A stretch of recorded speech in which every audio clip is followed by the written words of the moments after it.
If you wonder, given this world we're living in and all the things that can change your life, will I end up okay?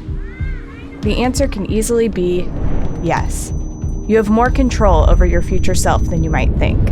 So several years ago, I'm invited to this academic conference in Iceland, of all places. And the conference is at this lavish resort, and there's all these spa people walking around. And here I am, holed up in a conference room.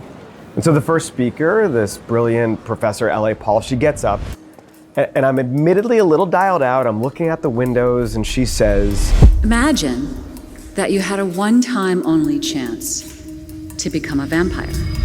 Okay, so this gets my attention. And she goes on to say, all your friends are becoming vampires, and they love it, and they tell you that you'll love it too. This proposition seems really appealing. But there's just one catch. Once you cross over into becoming a vampire, you can never undo that decision. And so you wonder, as this new and different person, what's going to become of you? All right, so now, as it turns out, a few days before the conference, my wife and I found out that she's pregnant with our first kid. So of course a light goes on. Okay, all my friends are becoming parents. And they're telling me it's great if you can do it. And well, I'm never gonna be able to undo that decision. And I realized that this parent version of me is basically just like me the vampire, because he's gonna turn into someone different in ways I can't anticipate. Now, this is the problem that each and every one of us faces. Parent or not, the people we become are actually like strangers to us.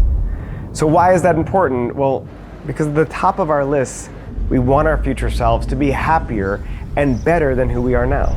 But we're estranged from the people we become. So what do we end up doing? Well, we don't know our future selves, so we end up messing life up for them constantly in the name of immediate gratification.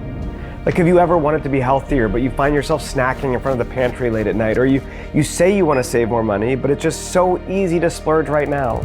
I see these problems come up again and again. But what if you could meet your future self?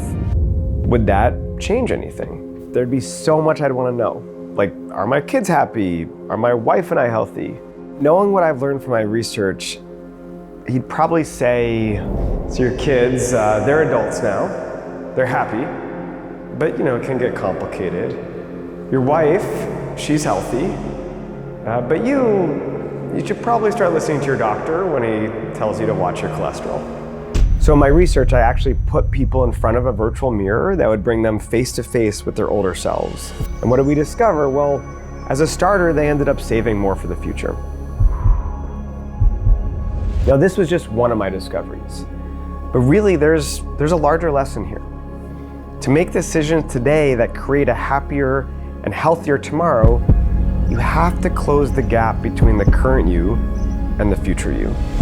And this is what my book, Your Future Self, How to Make Tomorrow Better Today, tackles head on. Because if we can reflect on our future selves, we can plan for them, we can shape them, and gain the power to change them.